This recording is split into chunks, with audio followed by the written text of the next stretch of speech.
I'm Danny, that witch next door, and you're listening to That Witch Podcast. Well, hello, neighbor. Happy Tuesday. Happy Gemini New Moon upcoming. I am so excited to be back for Shadow Chats here with Ashley of StarSeedShadows. Ash, does it not feel like it's been so fucking long? It feels like it's been so long. I was just thinking that we've been some busy bees in our universes. Oh yeah. It been a beautiful whirlwind. Like I was texting you earlier for both of us. It really, both of our lives have been absolutely crazy in really good ways. Definitely in really good ways, but for sure a little crazy. Yeah. How are you feeling Gemini season so far? Gemini season is giving. She's giving, honey. Nice. She's giving in a way where I've been feeling really inspired, right? I've been having lots of ideas, lots of breakthroughs, lots of downloads, all of that. But I've also been like rearranging everything like a crazy. And so I think of like the road runner right now. That's kind of how I feel inside of my business. Because I'm like, oh my God, let's move things here. Let's move things here. Let's do this there. Let's do that there. Let's move this there. And like, it's not a bad thing. It's a great thing because some of these systems have needed this level of attention. But it also sometimes makes me feel a little spastic because I'm like, okay, let's just leave it. It's fine. We don't need to touch it. Okay. So it's that part. My Mercury's in Sagittarius too, along with my sun. Oh, So those two are really kind of bouncing off all of this Gemini energy we've been having lately. Mm-hmm. I love that. I resonate hard as fuck with the Roadrunner archetype right now. Totally. Because I feel like I keep forgetting it's even Gemini season. Everything has been happening so fast. It's such a blur. I'm like, we're in a new solar season. Oh yeah, the new moon is happening. Like, oh yeah, we're 6 months into the year. When did that happen? Oh, that's the worst one. That's the worst one. Like, when did that happen? Yeah. When? Yeah. The Roadrunner is perfect. It makes me think of, I was talking about this on my podcast, the fact that we hit 6 months into the year. And then I remembered, like, we are in a chariot year. And I know that we talked about it early in January, but I kind of forgot. It's like the chariot card is all about like moving and fast-paced energy and getting things done and all of that jazz. So, of course, in true chariot fashion, would this year just fly by the way it is, you know? 100%. That was such a big, moment for me when you just said that. I'm like, duh, a million does. Yes, of course. Yeah, I'm right there with you. And honestly, like in general, I have a Gemini Mars. Gemini season overall treats me well each year. Like it's very hectic and chaotic, but the sun goes over my Mars and I learn a lot about how and why I operate the way that I do and like how to be better at it, honestly. And my Mars is in my 10th house. So it's always at the least illuminating for my business. But yes, usually. Yeah, for sure. For sure. Yeah, totally. Okay. Let's talk Gemini New Moon. I'm very excited about this because Gemini is similar to Sag, where it's so lighthearted and so fucking fun-loving, witty, sense of humor, casual, that it's such a different vibe of a new moon than other new moons. Tell all of us what your kind of general vibe of a new moon Gemini brings us. Well, I think it's important to take into account that we're also on the precipice of the summer solstice as well as we bring in this new moon. And so I immediately go to pastels and greenery and walking in the park barefoot and flowers and flowy dresses and that light, airy energy that kind of is reminiscent of the 70s. Like that's kind of where I go when I think of this new moon. Yeah. And I think we've been really blessed this month with having that full moon in Sag and now this new moon in Gemini, of just kind of taking a beat after we had eclipse season. And during eclipse season, we've got these huge power players like Pluto moving around and Saturn moving around, and lots of, we've had a lot happening right around March-ish, February-ish with the cosmos. And so I think June, yes, it marks 6 months into the year. And for some people that may be triggering, like, holy fuck, I haven't done anything. But it's all about perspective, right? It's like now we've got 6 more months to make the most of this chariot year and to be in flow. Flow doesn't necessarily need to be fast, right? Even though Gemini energy can normally be depicted as fast paced, I also get like a flowy energy with Gemini. It's the curious kid of the zodiac. And if you think about children, they do have they have a way of just going with the flow because they don't really know what the hell's going on. They're just going with mom and dad. They're just like, hey, they're asking questions. They're curious about this, curious about that. But they're just going with the day, whatever the day brings them. And I think we can learn a lot about this archetype and that energy as we kind of come to an end of Gemini season and we move into month 7 of the year and just kind of get back to flow along with productivity and how to merge those two. You know what I mean? Oh, yeah, absolutely. You bring up so many good points there. And they speak to me so strongly because of the Mars placement. So that was that helped me make a lot of connections for myself. But this idea of curiosity is so important on the Gemini Sag axis, not just Gemini. Really, it is the entire axis there. And I think this is what really helps that Gemini New Moon shadow aspect is not having to judge yourself and judge. Like, Gemini may be a gossip, but they really are not very judgmental. No. Honestly. They just want to shoot the shit. And they might be a gossip, but they're not. I cannot think of any Gemini I know who might And that's not a bad thing, by the way. I'm a fucking gossip. Right. Seriously. I'm love to know knocking anybody. I love to know people's tea. It's a problem. I'm not knocking shit. I'm just saying that this is really helpful when you are examining self behaviors and stuff like that, is to get curious instead of judgmental with yourself. And I love that. It's such a nice time, especially when you're talking about the pastels and that 70s flowy, go with the flow vibe. Like it's a good reminder that like the new moon and the dark phase of the moon cycle doesn't have to be dreary necessarily. Right. If that makes sense. Yeah. No, I totally agree. No, go ahead. I was just going to say, Gemini rules my 12th house. And I hadn't really paid much attention to that until recently, to be quite honest with you.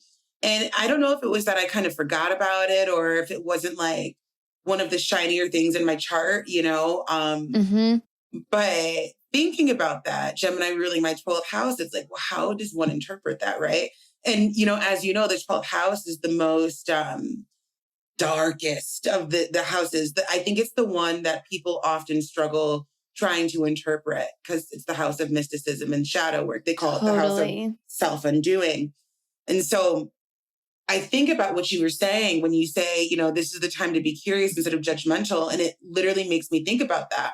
I don't know about you, but I interpret Gemini in 12 is immediately getting curious about the darker parts of the soul and maybe even allowing space for people to feel safe to talk to you about their darker shit, hence shadow work. But then it's like, where do I need to be more curious and less judgy on me? And whether this has to do with my business or my relationship or who I am in general. instead of relating it outwardly, externally, how can I relate that internally, which is very 12th house vibes too. Totally. Actually. Yeah. Totally. Because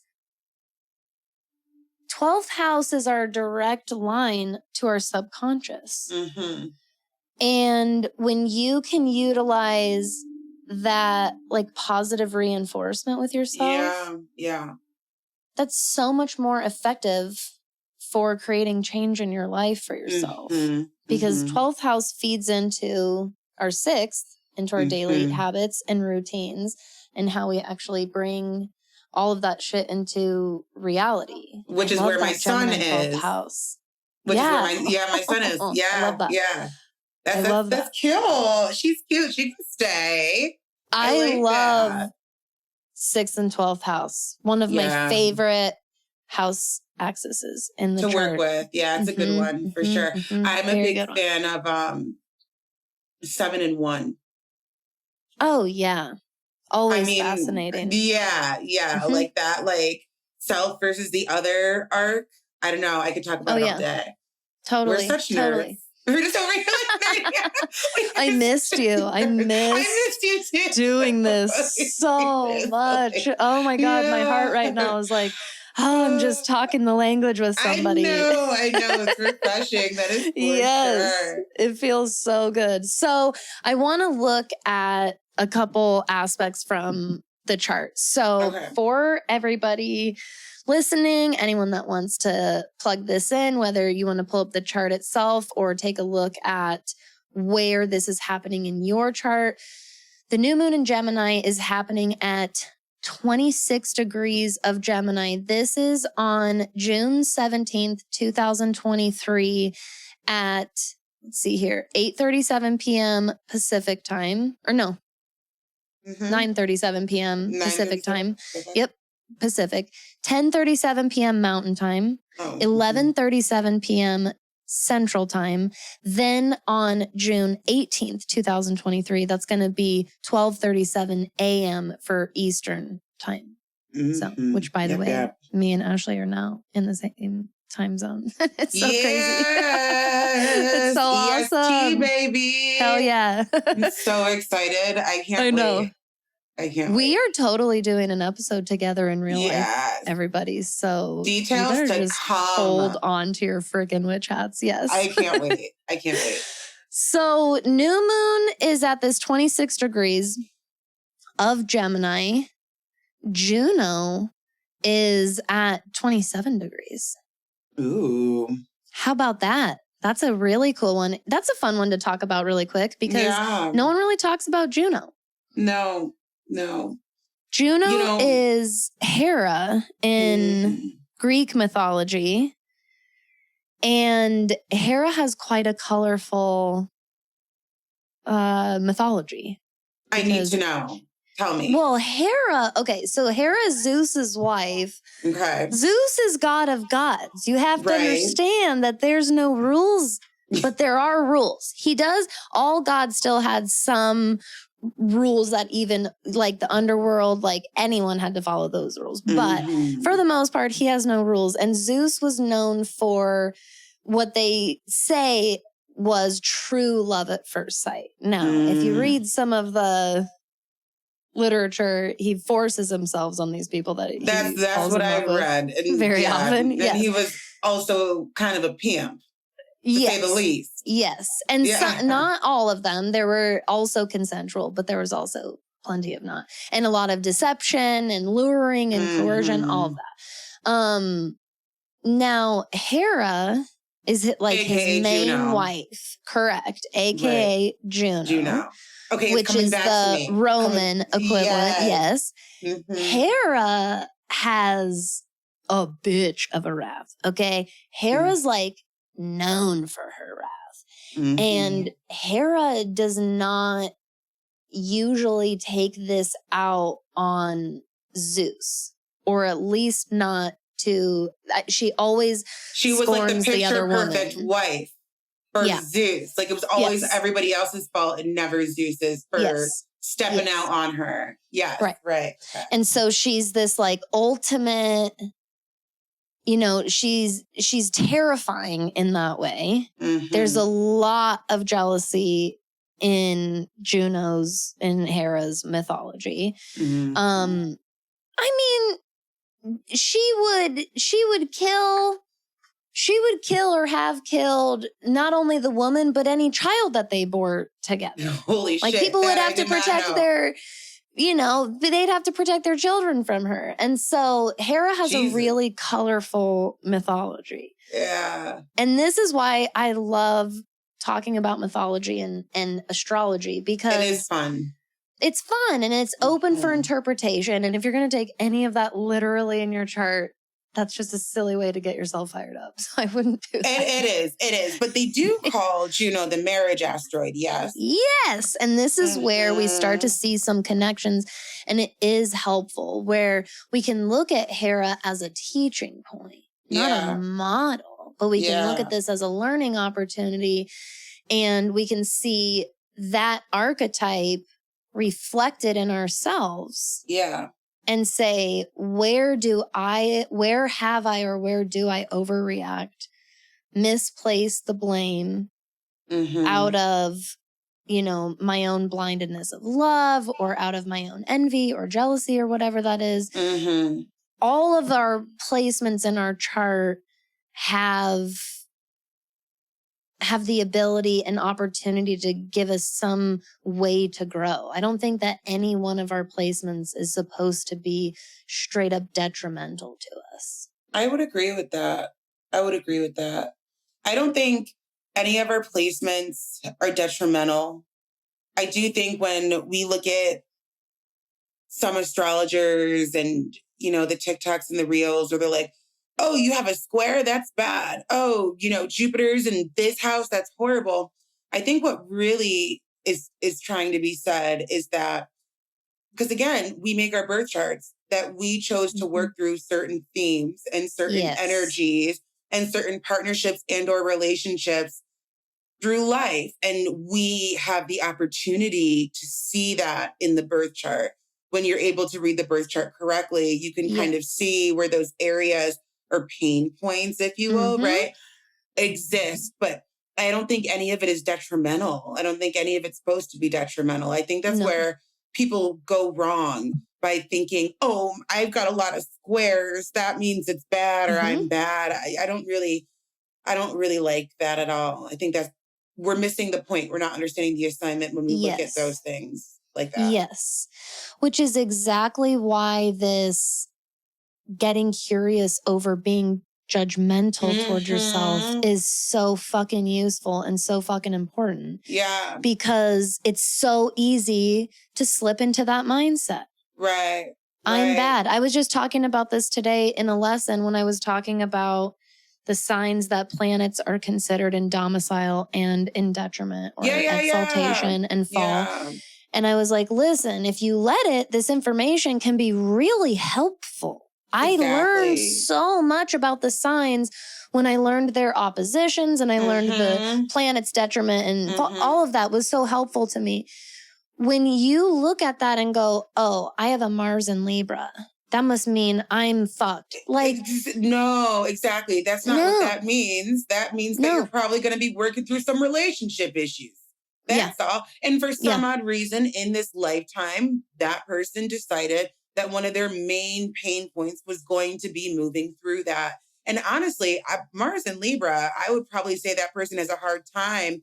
Like, either letting the other person speak or maybe even not speaking up enough, right? Because you have to, you know what? It's one of those two things. They're either overbearing or they're not speaking their piece. One of those two things. Absolutely. Yeah. And getting caught up in parts of the conversation, the communication that don't actually matter. For the sake of like peacemaking, when it's like, allow the confrontation to happen and take place, rip the fucking Band-Aid. Let's just focus on the cold, hard issue at hand. No, I would totally agree. Or even like caught up in aesthetics. Like the people, that's a good caught one. up in aesthetics. Like just, my relationship's going to look good. Mm-hmm. God, Ooh, yeah. I'm thinking about reality TV right now. And you probably haven't been following Scandival, but long story short, I'm dying to know what Ariana's Mars is in. I'm going to look it up later.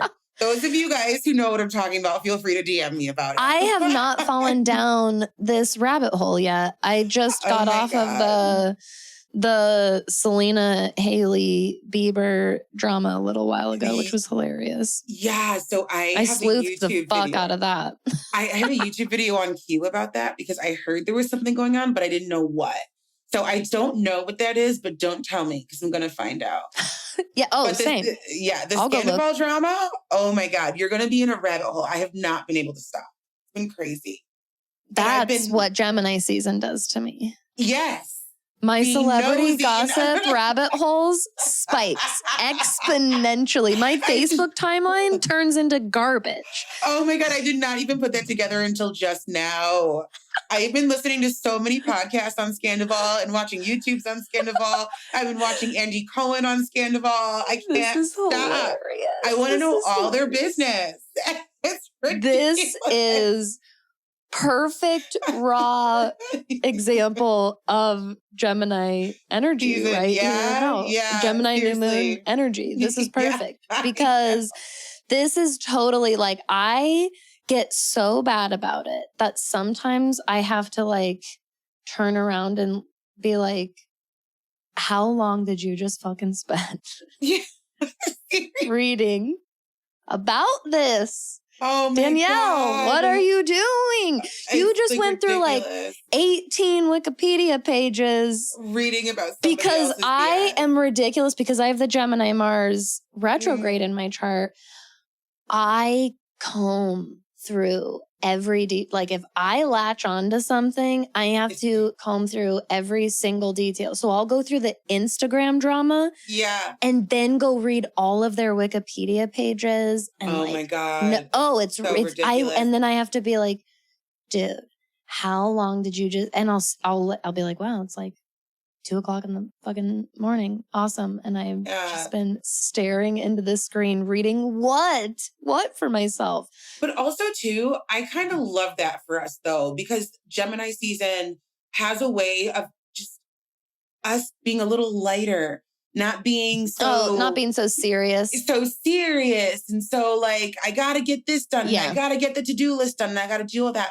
Allowing ourselves to unplug almost and re-plug in. And like it might be garbage reality television, but it's like, let me be a curious kitty about something else other than product pyramids and mission statements. Yeah, well, good point. And the stuff that I'm constantly, absolutely. And that's exactly what the duality of Gemini placements in general, like any placement you have in Gemini, or the house that it's in, or the house that it rules, is a great area to take a look at, like this idea of duality and polarization. I would agree, and balance. Those twins really bring a dualistic nature. Totally. Danny, I have a question for you. This just came to me. I want to pick your brain. What do you think about the like idea that we see when it comes to Geminis? Geminis are two-faced. Oh, so I love this conversation because I find this to be a much deeper conversation than just being fake and two-faced. And I think what it's actually rooted in is Gemini's like pure unadulterated skill in adaptation and morphing. And so when I talk about and teach about the signs, and we talk about Gemini and Virgo, who are the Mercury siblings, I always draw this same connection for my students. And I say, Gemini adapts within itself to its environment. I would totally agree with that. Agreed. Virgo adapts its environment to itself as the alchemist. Yeah. They are both alchemizers. They are both like that. Yeah. They both really are these morphers and transformers, but the matter in which they're morphing is different than each other, which is why I think Gemini and Virgo can either be really buddy-buddy or like not understand how one another operates, just like siblings. So it's so weird that we're having this conversation because my current VA is a Gemini and I just hired on another VA to do some extra work and she's a Virgo. And, oh my God, that's hilarious. Isn't that funny? I just hired her on like 2 days ago. So at the end of this quarter, by the time you guys are listening to this in about a week, they're going to be meeting each other on like the monthly call. And how funny. Isn't that ridiculous? And I think they're going to love each other because of the way they both work. And I love what you said about how they're both alchemizers. So one's a Manny Gen and the other's a generator. And of course, being a witch, these are the questions you ask the people that you want to work for you. Yeah. What are your big three and what's your human design? And I was like, yes, this projector girl needs the manifesting generator energy. But one's a Gemini and one's a Virgo. And they both like keep me focused, I've noticed. Like, I love Mercury ruled energy. I have to be careful with it. I can go into overdrive real quick. Oh my God, but I love Mercury ruled energy. I forgot for a second that Virgo was ruled by Mercury. That's why you brought it up. So both these lovely ladies are Mercury ruled. That's why they're siblings. Like it's very, which is why they come from this same place and they like get it, but they're also like, yeah, but why the fuck do you go about it that way when you could go about it this way? And that's why, so Gemini, this ability to morph within to its environment, this is why Gemini has to keep that in check. Now, it's also why Gemini can be prolific. Actors, comedians, performers, Gemini has some serious strengths to it. I've always called the Gemini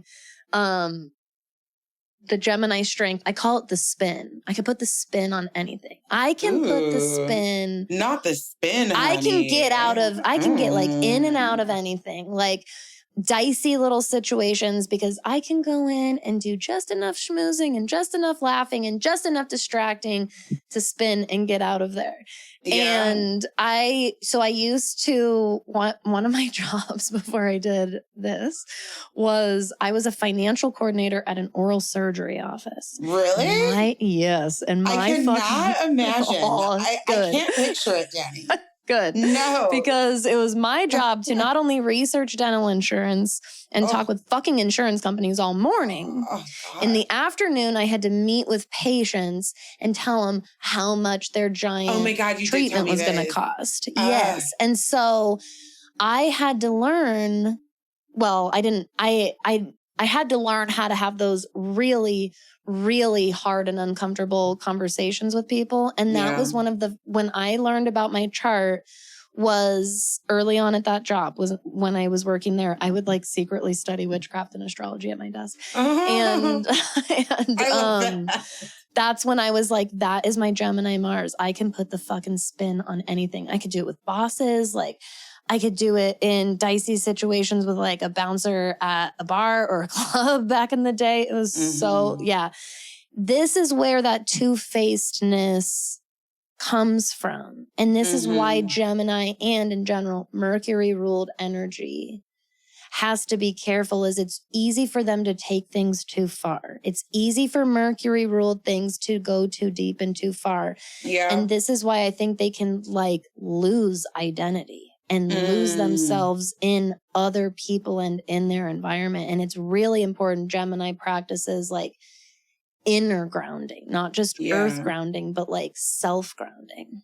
I would totally agree with you. And also, you know, it is an air sign and air signs tend to need more grounding than some of the other signs in general, you know, just because they're so flighty, you know, and nothing's really wrong with that. It just kind of is what it is. No. Yeah. And Geminis, I've noticed, flock to me. And I know it's because of my Sag energy, but like for years, I've known some of my best friends are Geminis. It's absolutely insane. So I spend a lot of time with Gemini energy.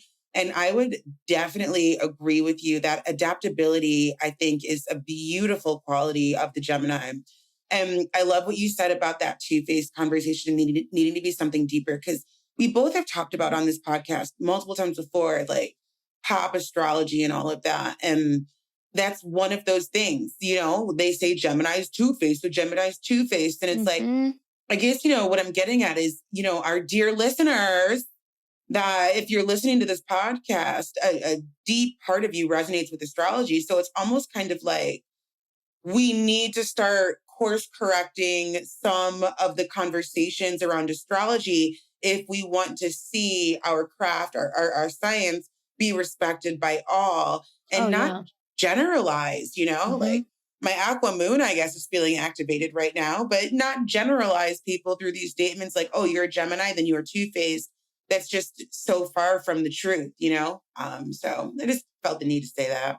I totally agree, because the amount of people I genuinely see on social media say things like, I don't fuck with Geminis. Yeah. Gross. I don't even deal with that. And I'm just like, are you actually doing that to a person? Yeah. Fill in their astrology sign with any other part about them and people would be in an uproar. Yeah. Like, yeah, that's so still true. such especially to call yourself a spiritual person. It's just a really icky way to categorize and dismiss people. And by the way, and judge people as well. And by the way, every single fucking time I hear that shit, I'm like, you're a person who studies the chart. You know that we are all born with the astrological wheel. Right. I don't give a fuck if you don't have placements in Gemini. Right. Every single year, every single month when the moon transits there, every year, all these planets activate and transit that area of life that Gemini does govern for you.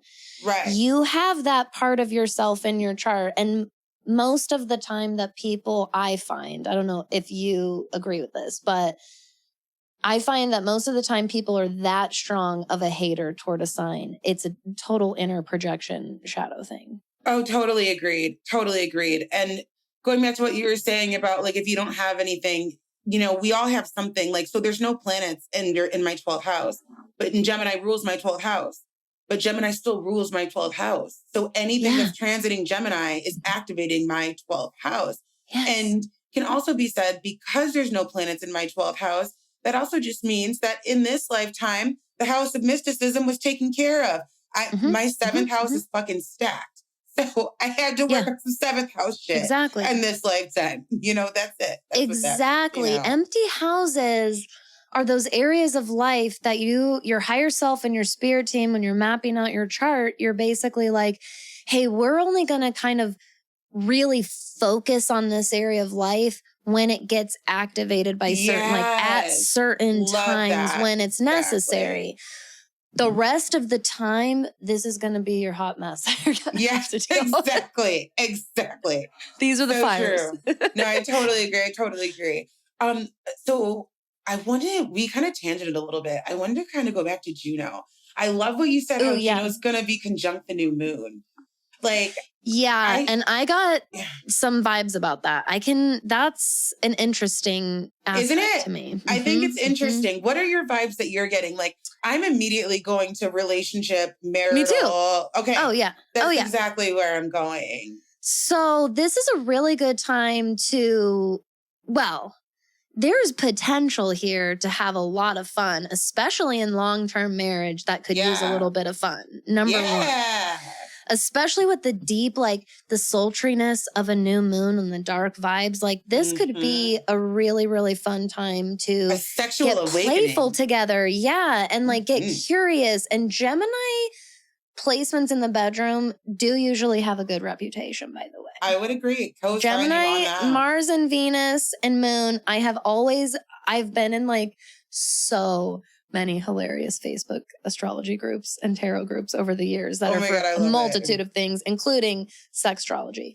And Gemini, even though they get like the worst rap, even worse than Scorpio for relationships, sex, they don't get that bad of a rap. No, they definitely don't. So just throwing that out there. Have fun. Get kinky. Geminis don't so like, much fun. Gemini's like, don't knock until you try it.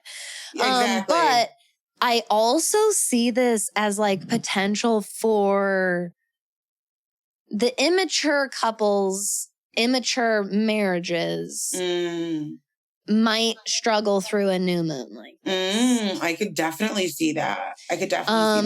Jealousy, like, not to get as cheesy as possible, but curiosity could kill the cat on this one. Ooh. Like, elaborate. I feel like if you go digging, you might find something. Yeah. And is there a Geminis reason like you were going digging in the first place? Right. You know, just saying. Yeah. No, very What good about points. you? What are you thinking about with this? Very much the same. You know, new moons we build. And Gemini, again, it's worth repeating, is the curious kid. So it's like, let's get curious about our relationships. Let's get curious about love. Let's get curious about being in light. Let's get curious about trying something different, right? Like, let's say you're not in a long-term relationship, but let's say you're out there dating.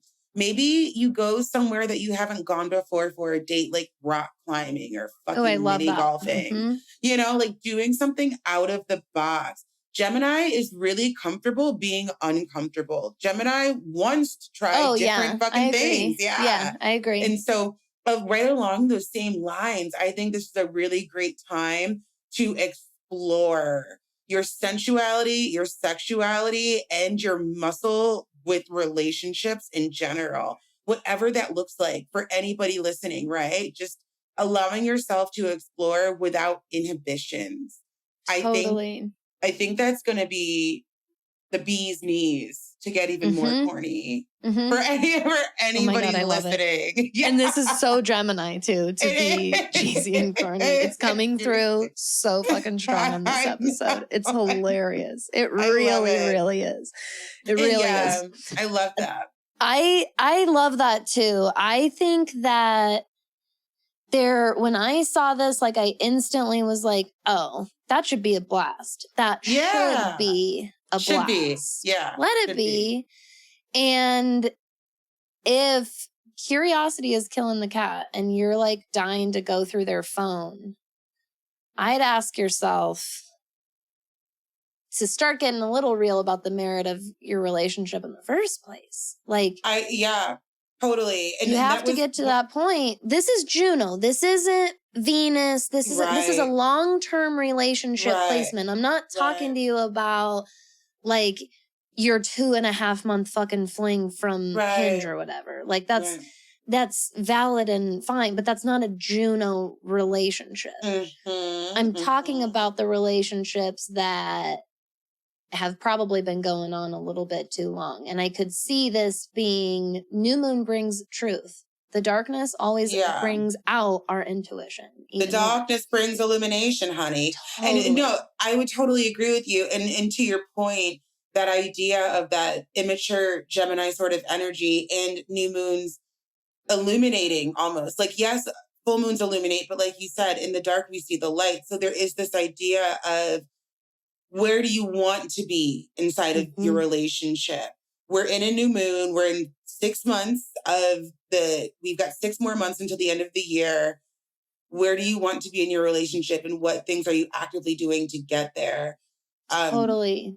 You know, we all know that person or have known that person or are that person who are in an unhappy relationship, as unfortunate as it is. And we don't do anything about it for whatever reason. Like, we could do a whole other podcast episode on why people stay. But I think the point that we're both kind of getting at is this is a really great time to get curious about why you are staying. If you find that, you're not happy in your specific relationship and what's going on inside of your relationship or relationships right now, and allowing yourself to really be that curious kid and almost take like a separate, like an out of body. I'm thinking of the twins and that duality, looking at your relationship from a different lens, from a different viewpoint, and taking an objective approach at that. Totally.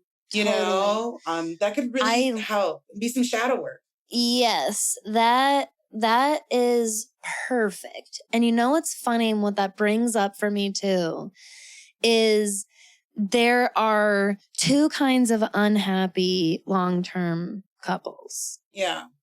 And that's genuinely unhappy people that are not bringing out anything good for one another. And that's the others that for usually a multitude of reasons, a series of events has gotten things into a really, really rough and difficult place that it's hard to get out of. And you know what this new moon and Juno thing made me think of is, and everything you were just saying, is like you said at the top of the show, it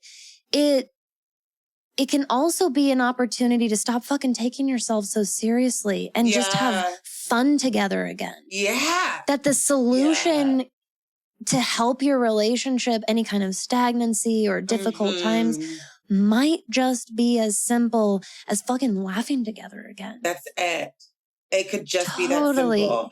I think with all this stuff going on right now and in the collective, and, you know, we're in the middle of a recession and there's tons of stuff going on in our political systems. And, you know, there's lots of heavy energy happening. And, you know, we have this Western mentality of, you know, the hustler, the dog eat dog, the go, go, go. It's really easy to get into these ruts of seriousness. Yes. And it's really easy to like just take ourselves too seriously and like just feel bogged down, you know, and it sucks the light out of life. And I feel like the archetype of Gemini has a beautiful way of bringing that light back in with such ease and flow. And I think we should just all really embrace whatever that light is for us, you know? I totally agree, because there's a difference between like bringing light at an inappropriate time when it's like time to be sad.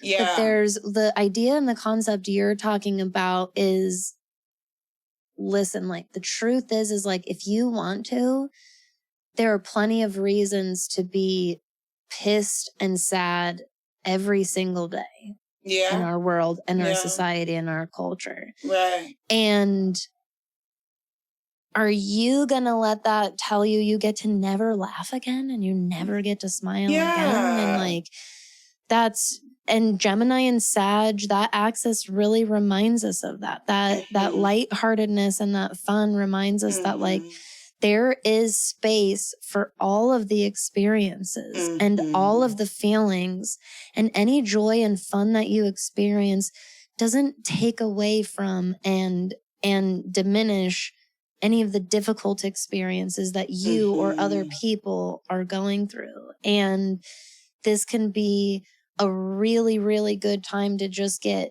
simple and fucking laugh again. Dude, we can't feel guilty for our joy. Exactly. If my celebrity gossip brings me joy, then I'm going to listen to it and watch it and all the things. Exactly. We can't feel guilty for our joy. It's one thing that I think at the beginning of the year, I've been reminding myself of, just to not take myself so seriously and my work even so seriously, and rest when I want to rest and move when I want to move and create when I want to create, and really, truly just kind of be in flow with the flow and with my body and my nervous system and all of that. And it really has created such a freeness and a guiltless situation over here. That I'm really, really grateful for these days. Absolutely. And I want everybody to be able to feel that way. And it definitely takes time, I feel like, because, you know, unfortunately, our system, our society hasn't done us any favors in that department of feeling guilty when we're not working, and all the different types of guilt, and, you know, this level of guilt and that level of guilt, and guilty for this and guilty for that, and guilty because you make X and guilty because you don't make Y, and, you know, guilty because the mom guilt and, you know, the relationship guilt and all of this stuff. And sometimes we just got to put down what we are carrying, in the words of Trevor Hall. And I think that's what this new moon is very much about. I agree. That's exactly what I'm talking about. Exactly. You said it beautifully. There are so many easy ways to feel shitty about what you're doing or what's going on. And I'm not saying you have to give that up, but you could set it down for a second. That's it. Yeah. And just enjoy the ease. Enjoy the ease. Yeah. I love this message that came through from Gemini today. Seriously, Gemini Literally served. perfect. Yeah. Gemini served. Totally. Mm-hmm. Just as this season has been giving, as we said. It was probably because we talked Gemini up at the beginning of the episode. Yeah. Probably. It came through. Yes. I love it. Oh, this was so good to be back on Shadow Chats. I'm so excited to be just back. Yes. In the flow and talking the language. I love always getting to hang out with you. Yeah. Before we pop off, tell the people, especially any new listeners here today, where they can find you, follow you, support with you, and work with you, my dear. I love it. Well, I have a podcast called The Goddess Complex. Go check it out. The links will be below. At the time you all are listening to this, the Lightworkers Academy Library, my membership for spiritual seekers, will be going on pre-sale in about 3 days on the summer solstice, which is fun. And you can find me at StarSeedShadows on all the things, the YouTube, the TikTok, the IG. Instagram is my home. I tend to be on there a lot, talking shit on my stories. You know how that goes. So yeah, find me there. I'm here for it. Yeah. I love it. Oh, go follow Ashley. Go work with her. You will not be even a little bit disappointed. This will not be even close to the last time you hear around here. Make sure you're back for our next Shadow Chats because they're always so good, quite honestly. They are. Juicy. All right. Thank you for being here, my dear. It was so good to have you. Of course. Thank you for having me. I can't wait for the next one. Me too. Everyone, thank you. Thank you for your time today and every day. We're so, so grateful. Just don't overthink this new moon and have a little fun. And make sure you stay magical out there.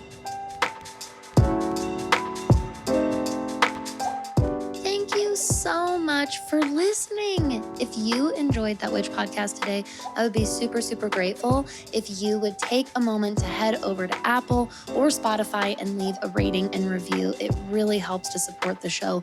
Or if you just have a friend that you think would enjoy what we're doing, what we're talking about here, you can just share the show with them as well.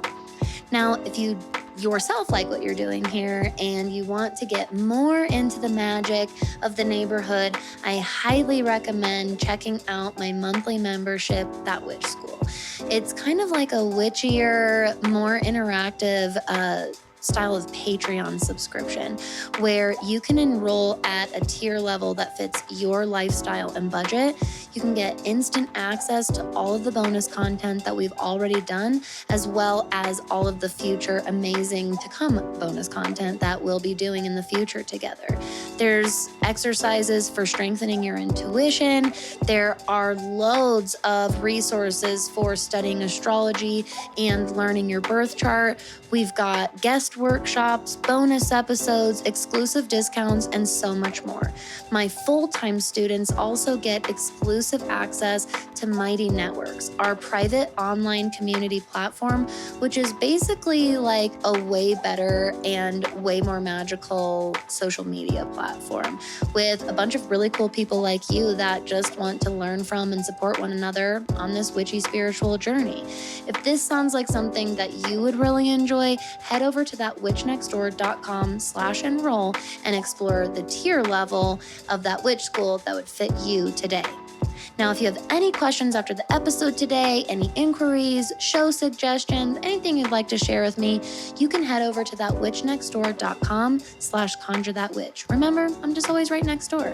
Thank you so much, and I'll see you next episode.